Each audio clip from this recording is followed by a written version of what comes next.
पति पावन राम रघुपति राज पतित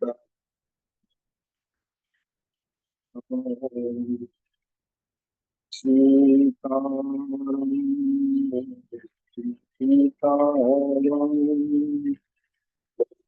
प्यारे मन सीताराम प्यारे मन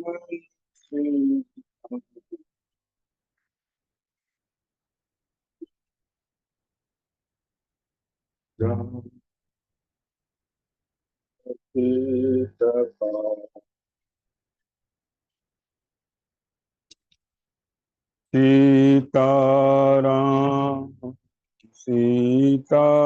सीताराम बज प्यारे मन सीताराम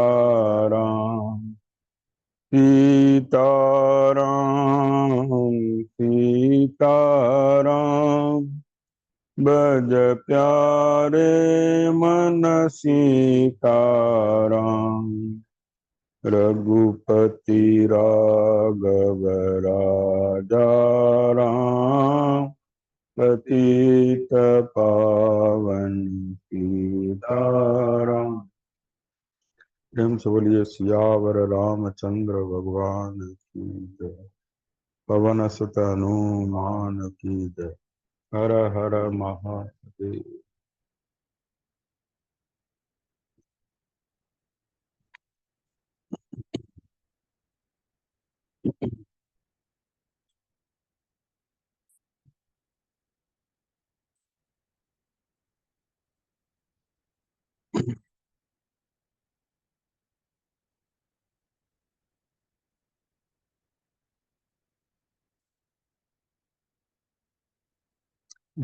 कल हमने सुना था बाली ने बड़े कठोर वचन भगवान राम से कहे हैं।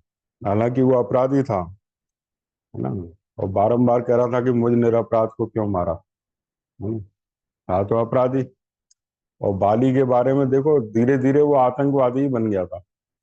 अपने भाई के पीछे बारंबार भेजना उसको मारने के लिए। रावण से दोस्ती कर ली थी उसने। रावण को जब कांख में दबाया था ना, तब रावण ने देखा ये तो बड़ा वीर है, ये तो मेरे काम का है। तब इन दोनों का समझौता हो गया था कि भाई मेरे ऊपर अगर कोई विपत्ति आएगी तो तुम मेरी सहायता करोगे, तुम्हारे ऊपर विपत्ति आएगी, रावण बोला, तो मैं सहायता करूंगा। अब रावण जैसे दुष्ट से उसकी दोस्ती थी, तो सोचो कितना बड़ा आतंक मचने वाला था, है ना। वीर तो था ही ये। और शराब पीता था, शराब पीने में मतलब मतवाला रहता था, है ना। ऐसे कई दोष उसके अंदर आ गए थे, है ना। अब वो, उसने जो है भगवान राम को ऐसे ऐसे शब्द बोले हैं। अब यहाँ अगला अध्याय शुरू होता है, भगवान राम उत्तर देते हैं उसका। वहां मारे जाकर अचेत हुए बाली ने जब इस प्रकार विनयाभास, धर्माभास, अर्थाभास और हिताभास, ये भास जो है शब्द इस लगा है, भाई धर्म की तरह आभास हो रहा है उसका, है नहीं, है ना। मैंने एक बार एक संत से प्रश्न किया था कि शास्त्रों में ये विरोध क्यों है। भाई सुखदेव एक जगह शादीशुदा दिखाते हैं, देवी भागवत पढ़ो, तो उसमें लिखा है भाई सुखदेव ने विवाह किया था और अपनी कन्याओं का विवाह कह के करके बाद में उन्होंने संन्यास लिया था। और श्रीमद् भागवत में देखते हैं कि वो बचपन से ही नैष्ठिक ब्रह्मचारी हैं, उन्होंने विवाह किया ही नहीं। तो मैंने ये विरोध क्यों है, तो बोले विरोध नहीं है, विरोधाभास है। वो संत बोले विरोधाभास है, विरोध दिखाई देता है नहीं विरोध। तो बोला एक कल्प में सुखदेव ऐसे हुए, दूसरे कल्प में ऐसे हुए, ये कल्प की कथाएं हैं।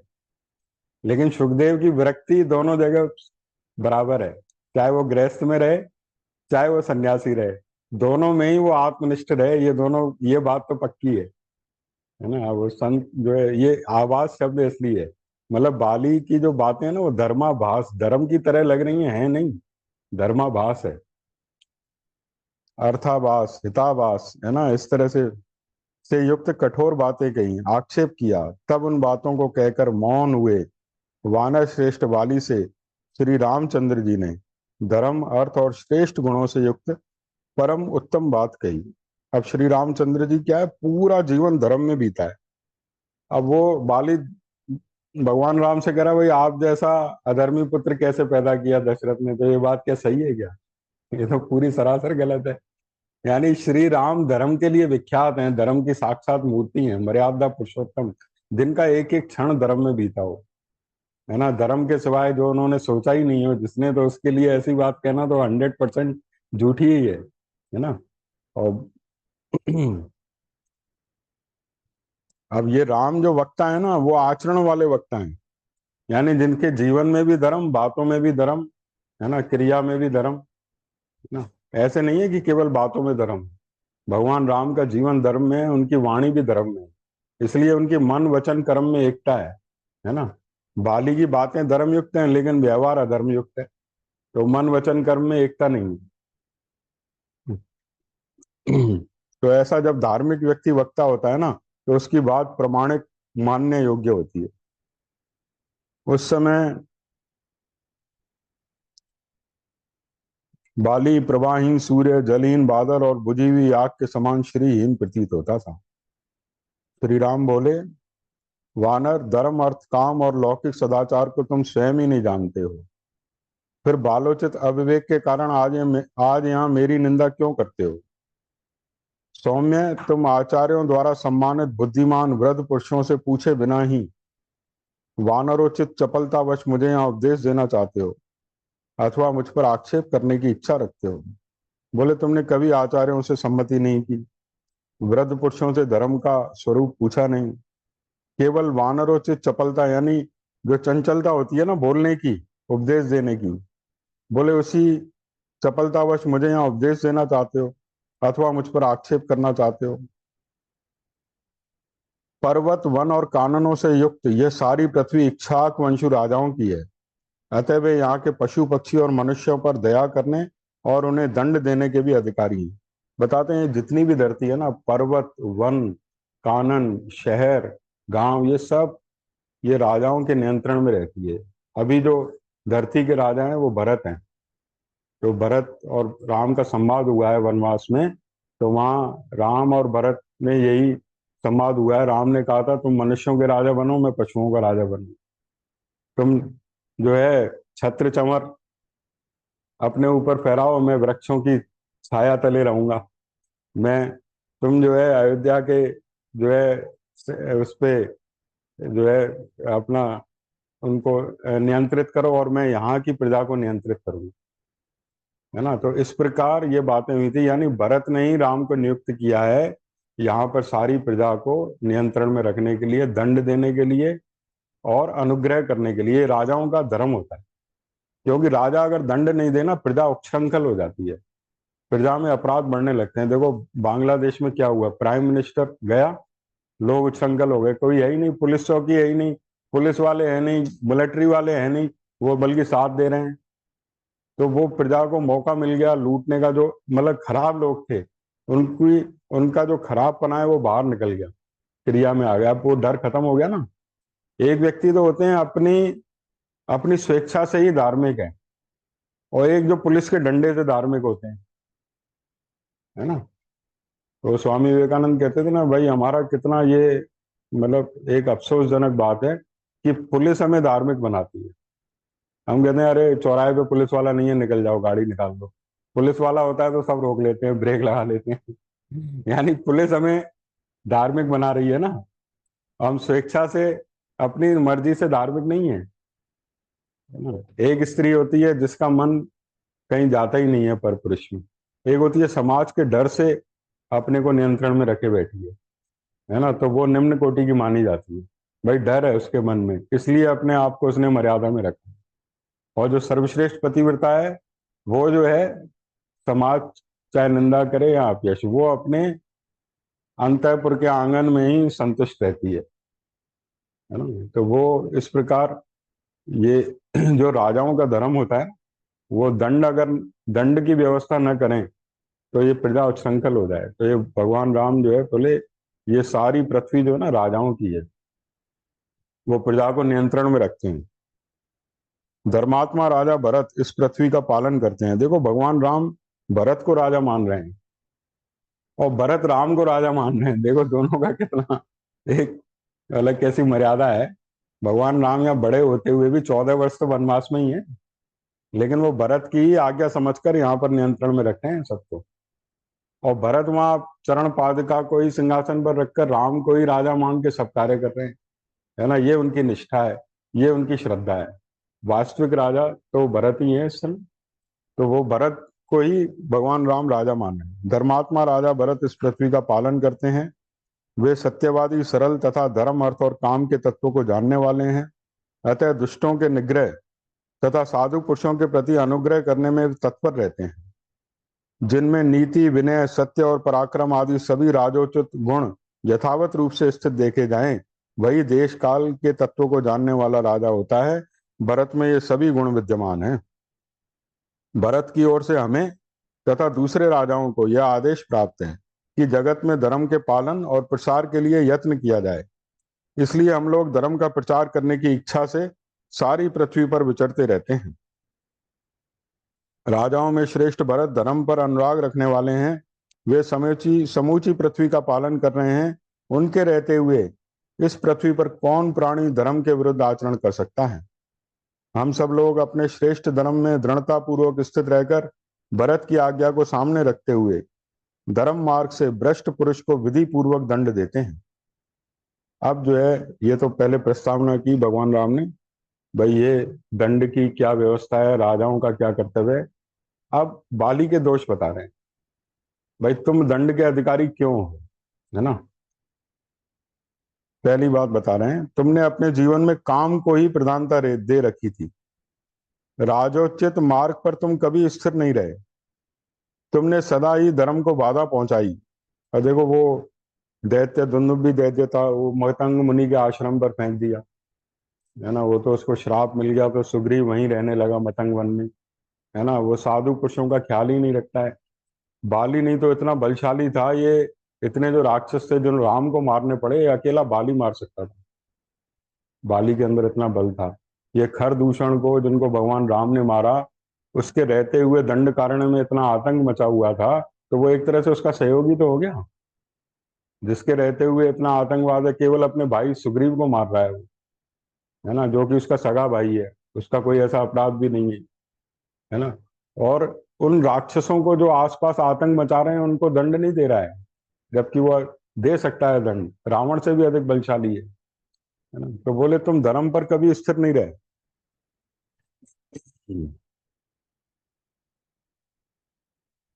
तुमने सदा ही धर्म को बाधा पहुंचाई और बुरे कर्मों के कारण सत्पुरुषों द्वारा सदा तुम्हारी निंदा की गई। अब बता रहे हैं, बड़ा भाई, पिता तथा जो विद्या देता है वह गुरु, ये तीनों पिता के तुल्य हैं, ऐसा समझना चाहिए। इसी प्रकार छोटा भाई, पुत्र और गुणवान शिष्य, ये तीनों पुत्र के तुल्य हैं। उनके प्रति ऐसा भाव रखने में ही धर्म का कारण है।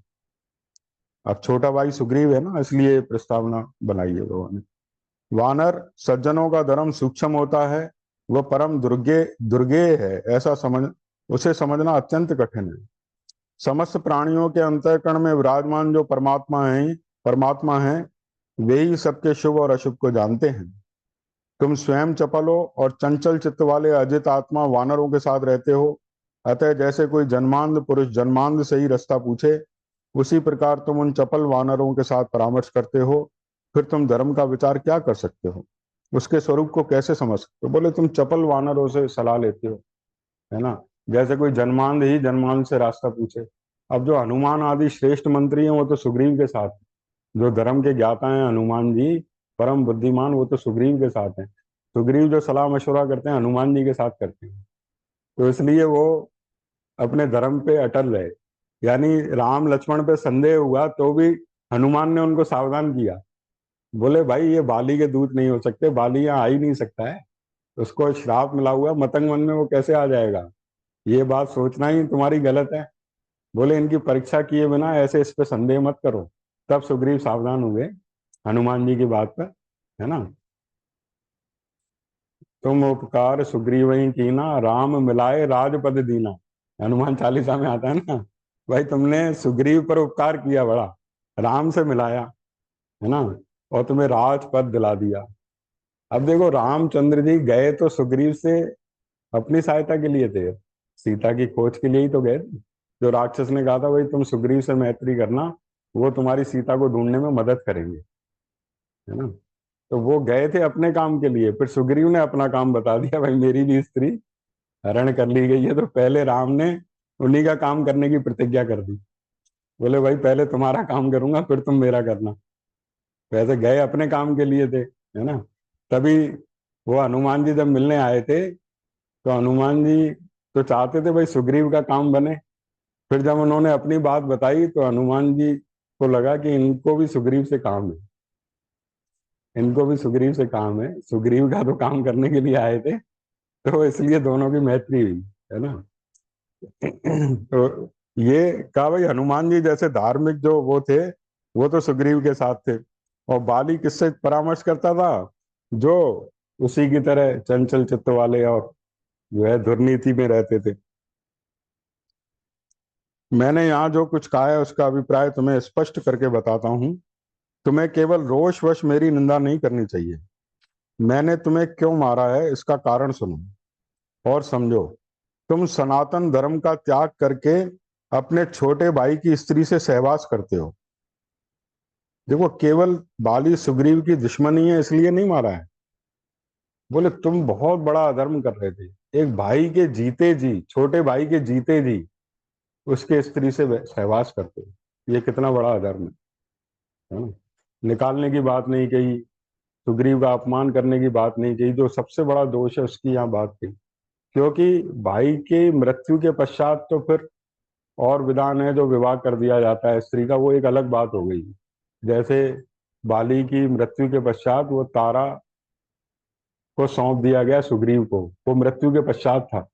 ये तो भाई के जीते जी ये अधर्म कर रहा है ना। इस महामना सुग्रीव के जीते जी इसकी पत्नी को, जो तुम्हारी पुत्र वधू के समान है, काम वश उपभोग करते हो, अतः पापाचारी हो। वानर, इस तरह तुम धर्म से भ्रष्ट होकर स्वेच्छाचारी हो गए हो और अपनी भाई की स्त्री को गले लगाते हो। तुम्हारी इसी अपराध के कारण तुम्हें यह दंड दिया गया है।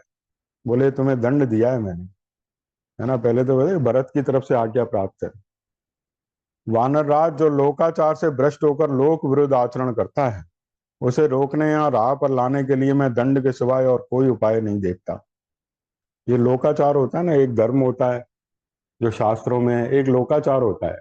भाई लोक में ये बातें हैं जो सही समझी जाती हैं, उसका पालन हमको करना चाहिए, नहीं तो लोक में निंदा होती है। तो लोक भी तो ये भगवान का ही रूप है।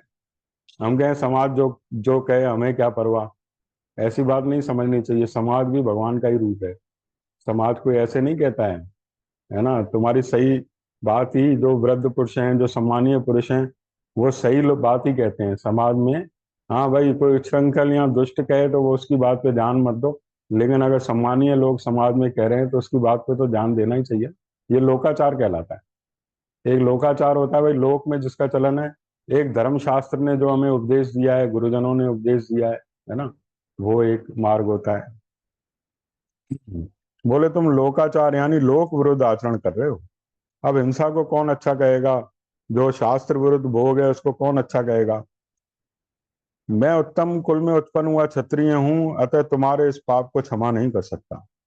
जो पुरुष अपनी कन्या, बहन अथवा छोटे भाई की स्त्री के पास काम बुद्धि से जाता है, उसका वध करना ही उसके लिए उपयुक्त दंड माना गया है। हमारे राजा भरत हैं, हम लोग तो केवल उनके आदेश का पालन करने वाले हैं। तुम धर्म से गिर गए हो, अतः तुम्हारी उपेक्षा कैसे की जा सकती थी? विद्वान राजा भरत महान धर्म से भ्रष्ट हुए पुरुष को दंड देते हैं और धर्मात्मा पुरुष का धर्म पूर्वक पालन करते हुए कामासक्त स्वेच्छाचारी पुरुषों के निग्रह में तत्पर रहते हैं।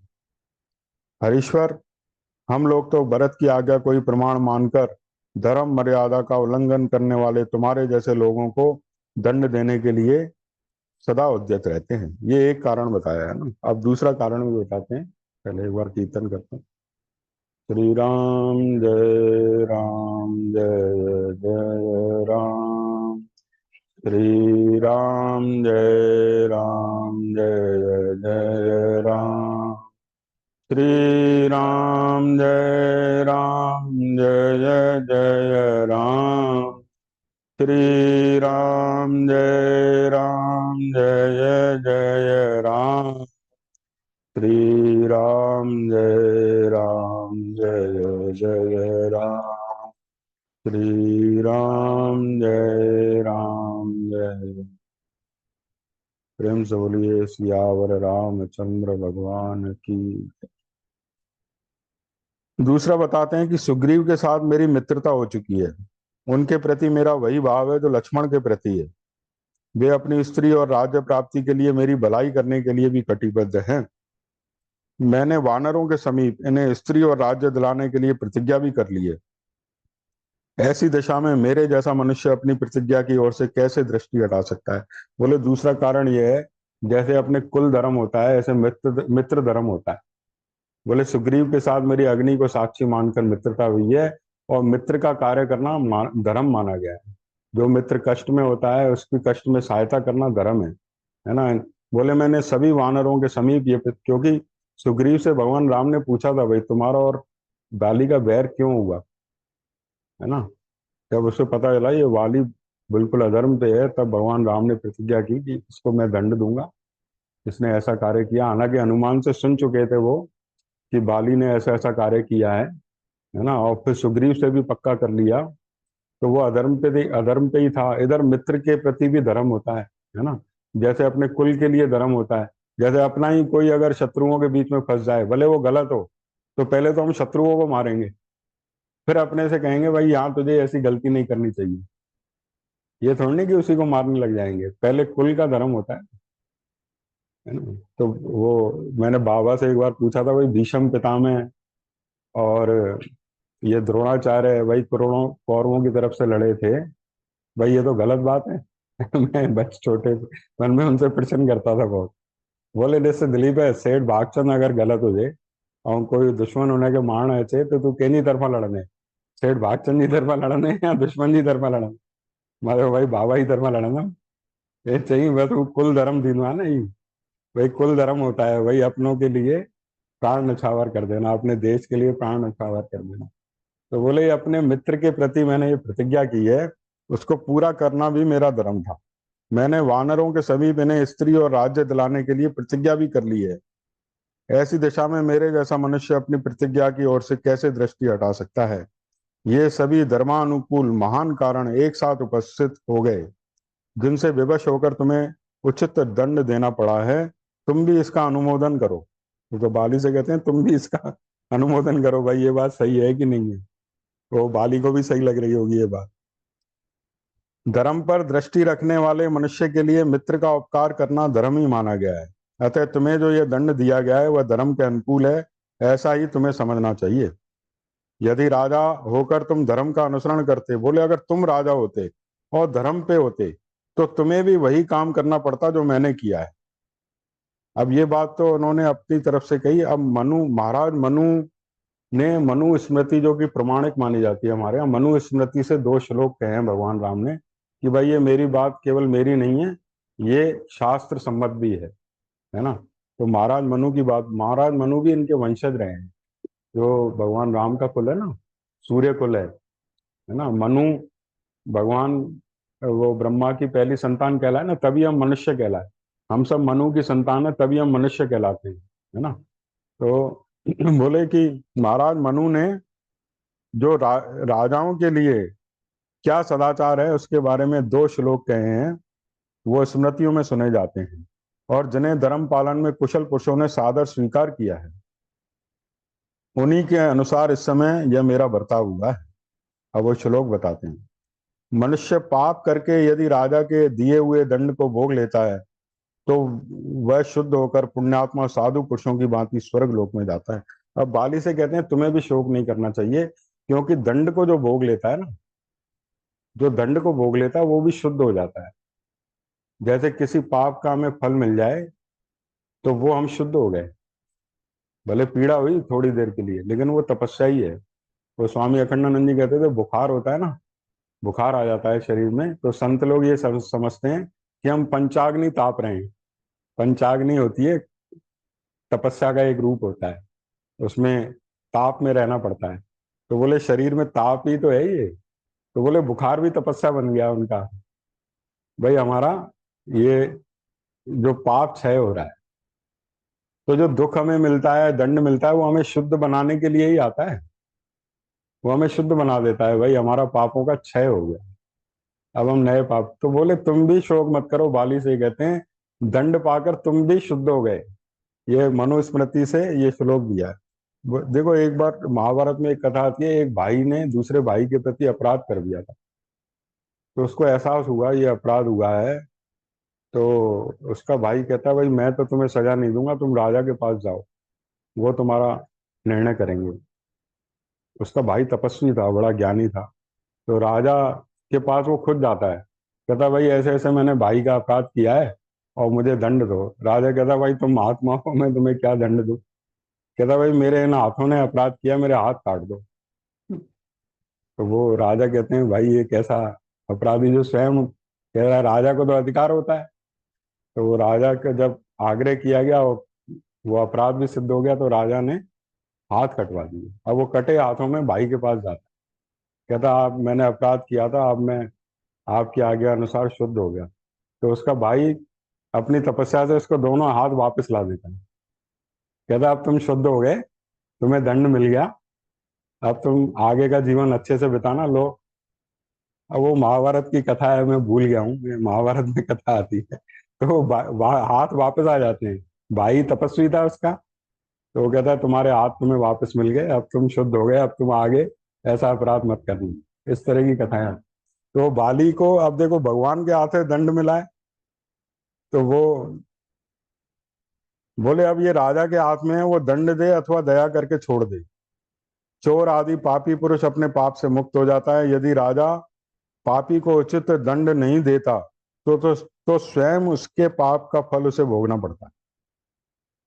तुमने जैसा पाप किया, अब देखो महापुरुषों के भी उदाहरण दे रहे हैं, तो स्मृति से उदाहरण दिया। बोले हमारे ही कुल में ऐसा ही पाप किसी ने किया था, तुमने जैसा पाप किया है वैसा ही पाप प्राचीन काल में, यानी मेरे कुल के जो राजा थे ना, मानदाता, उस समय किसी ने किया था। वैसे ही वैसा ही पाप प्राचीन काल में एक श्रमण ने किया था। उसे मेरे पूर्वज महाराज मानदाता ने बड़ा कठोर दंड दिया था, जो शास्त्र के अनुसार अभीष्ट था।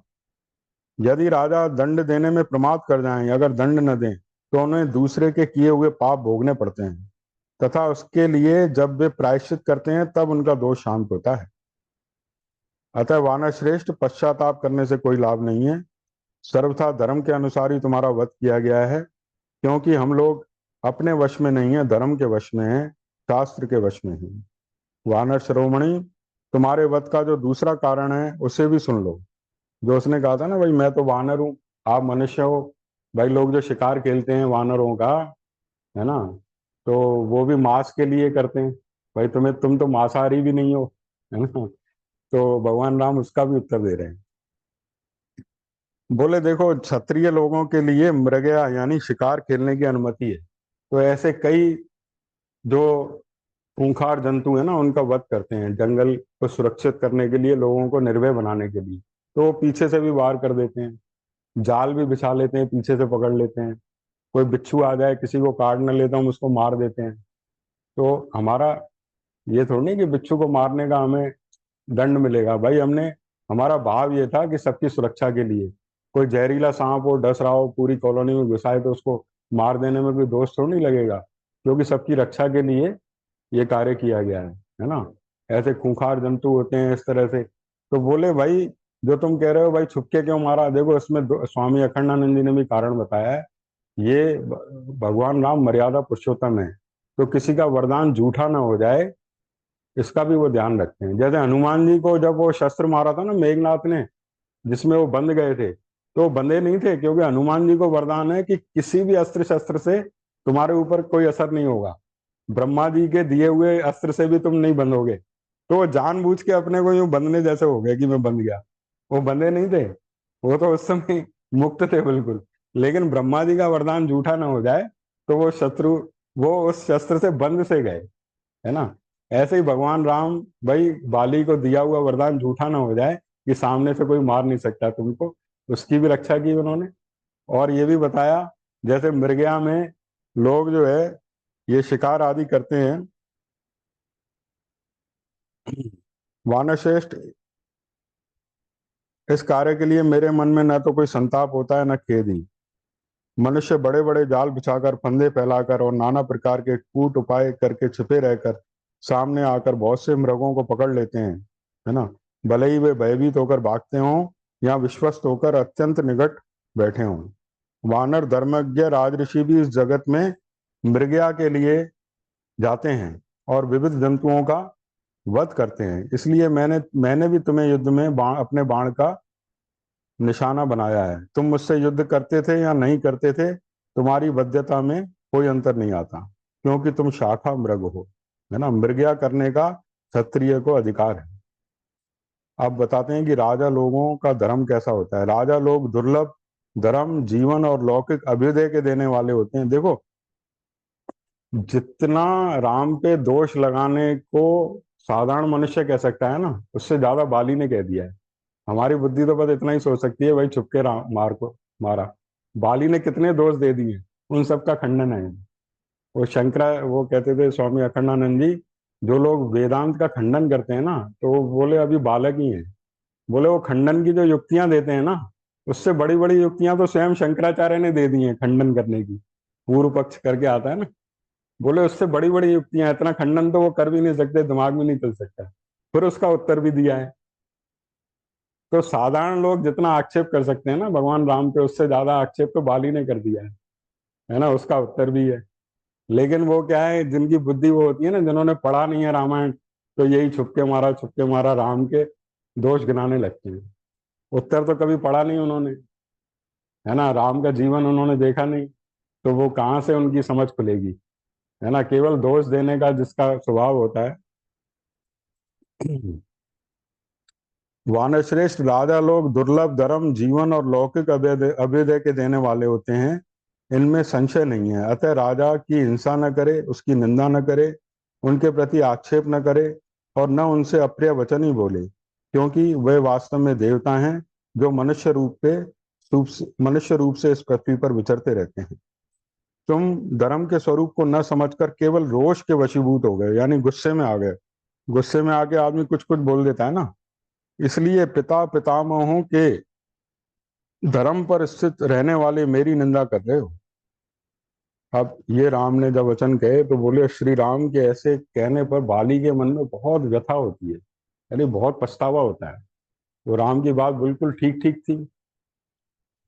श्री राम के ऐसे कहने पर बाली के मन में बड़ी व्यथा हुई। उसे धर्म के तत्व का निश्चय हो गया। उसने श्री रामचंद्र जी के दोष का चिंतन त्याग दिया। इसके बाद वानर राज बाली ने श्री रामचंद्र जी से हाथ जोड़कर कहा, नरश्रेष्ठ, आप जो कुछ कहते हैं बिल्कुल ठीक है, इसमें संशय नहीं है। अब देखो वो शुद्ध हो गया है, जैसे कहते हैं दंड भी मिल गया, रक्त भी बह गया, शुद्ध रक्त बह गया। भगवान राम के समक्ष उसने वो धर्म की वाणी भी सुन ली, है ना। तो अब उसकी बुद्धि बिल्कुल स्वच्छ हो गई, अब वो ठीक ठीक सोच रहा है। अब वो हाथ जोड़ के बिल्कुल शरण में आ गया राम की। बोला आप जो कहते हैं सत्य कहते हैं महात्मन। आप जैसे श्रेष्ठ पुरुष को मुझ जैसा निम्न श्रेणी का प्राणी उचित उत्तर नहीं दे सकता। अतः मैंने प्रमादवश पहले जो अनुचित बात कह डाली है, उसमें भी आपको मेरा अपराध नहीं मानना चाहिए। रघुनंदन, आप परमार्थ तत्व के यथार्थ ज्ञाता हैं और प्रजाजनों के हित में तत्पर रहने वाले हैं। आपकी बुद्धि कार्य कारण के निश्चय में निर्भ्रांत और निर्मल है। धर्मज्ञ, मैं धर्म भ्रष्ट प्राणियों में अग्रगण्य हूँ और इसी रूप में मेरी प्रसिद्धि भी है। तो भी आज आपकी शरण में आया हूँ। अपनी धर्म तत्व की वाणी से आज मेरी रक्षा की। अब देखो शरणागति की है। अब शरणागति ऐसे समय में की है, अंत समय में। कहते हैं ना अंत काले, अंत काल में जो मेरा स्मरण करता है, गीता में आता है ना, अंत काल में जो मेरा स्मरण करता है वो मुझे ही प्राप्त होता है ना। अंत काल में भगवान का स्मरण हो रहा है और भगवान का दर्शन भी हो रहा है। अब पाप कहाँ रहा उसका, है ना? अब शरणागत हो गया है। शरणागत होके और भगवान राम से कहता है मेरी रक्षा कीजिए। इतना कहते कहते आंसुओं से वो आता है, रामचरस में आता है, जन्म जन्म मुनि यतन कराई, अंत राम कह आवत नहीं। बोले जन्म जन्म से मुनि यत्न करते हैं, लेकिन अंत में राम नाम का जो सुमिरन है ना वो नहीं आता है। बहुत कठिन तपस्या का फल है ये। जीवन भर जिसके जीवन में राम रहा हो, उसके जीवन में अंत में राम आता है ना। तो बाली का वो सौभाग्य उदय हुआ है।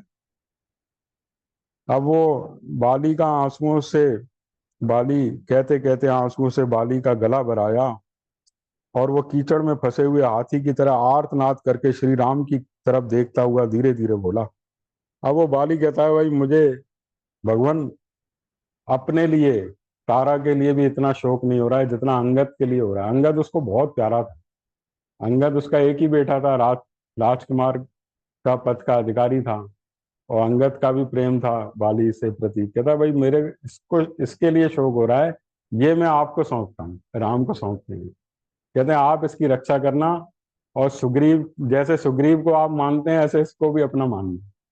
अब देखो व्हाट्सएप पे एक जगह आ रहा था कि भाई जिसने बाली को मारा उसी को अपना बेटा सौंप दिया उसने, है ना। एक जगह सुना होगा तुमने भी कि भाई बोले कि बड़ों के कार्य पे ये तर्क मत करो कि वो क्या करते हैं, उनकी बहुत गहराई है उसके कार्य में, कि भाई बेटा क्यों सौंपा है। हालांकि वो उसको मारने वाले हैं, लेकिन उसी को अपना बेटा सौंपते हैं। तो वो राम अंत में आश्वासन भी देते हैं।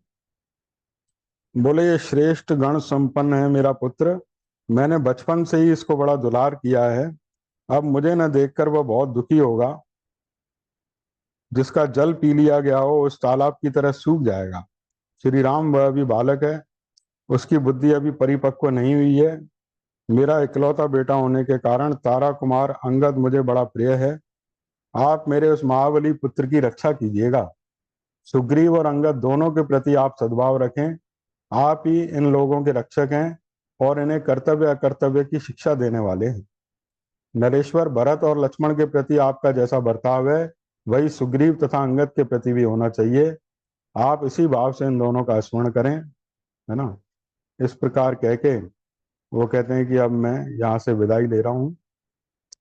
और ये भी बात कही है, देखो मैं चाहता था कि आपके हाथ से मेरा वध हो, इसलिए तारा के मना करने पर भी मैं अपने भाई सुग्रीव के साथ द्वंद्व युद्ध करने के लिए चला आया। जो मरने वाला आदमी झूठ नहीं बोलता है। कहता भाई मेरे मन में सूक्ष्म में ये भी भाव था कि आपके हाथ से मेरा वध हो, इसलिए तारा ने मुझे मना किया था कि आप मत जाओ, लेकिन फिर भी मैं चला आया। एक तो अपने पापों का पश्चाताप तो होता ही है ना मन में, कितना भी पापी हो उसको लगता है कि अब मैं शुद्ध हो जाऊं। तो ये अवसर जान के कहता है मैं चला आया। श्री रामचंद्र जी से ऐसा कहकर वानर राज बाली चुप हो गया।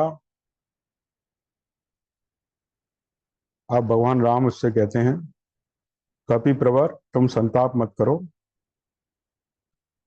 तुम्हारा पुत्र हमारा अपना ही है। अब तुम दंड को पाकर पाप रहित हो गए हो और तुम्हें धर्मानुकूल शुद्ध स्वरूप की प्राप्ति हो गई है। तुम अपने हृदय में इससे शोक मोह और भय का त्याग कर दो, क्योंकि दैव का विधान कोई भी उल्लंघन नहीं कर सकता। कुमार अंगद तुम्हारे जीवित रहने पर जैसा था उसी प्रकार सुग्रीव के और मेरे पास भी सुख से रहेगा, इसमें संशय नहीं है।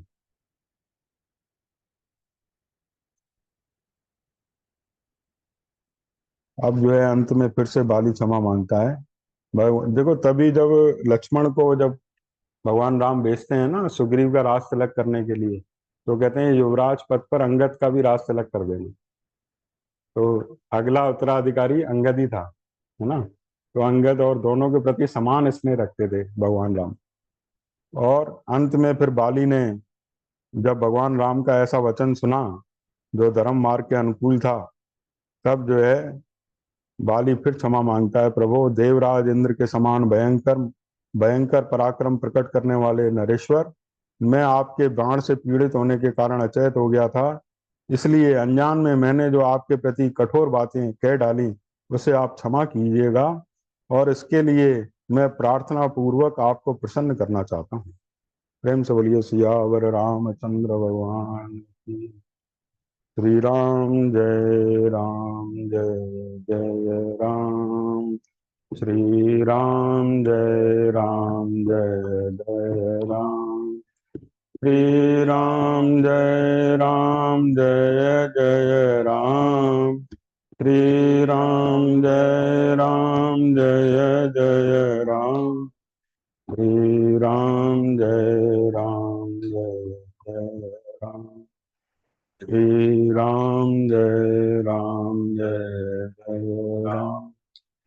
कृष्णाय श्री राम जय राम, जय राम। श्री राम जय राम, जय जय राम। श्री राम जय राम, जय जय राम। श्री राम जय राम, जय। कृष्णाय वासुदेवाय हरे परमात्मने प्रणतक्लेशनाशाय गोविन्दाय नमो नमः। त्वमेव माता च पिता त्वमेव, त्वमेव बन्धु च सखा त्वमेव, त्वमेव विद्या द्रविणं त्वमेव, त्वमेव सर्वं मम देव देव। ओम पूर्णमद पूर्णमिदं पूर्णात् पूर्णमुदच्यते पूर्णस्य पूर्णमादाय पूर्णमेवावशिष्यते। ओम शांति शांति।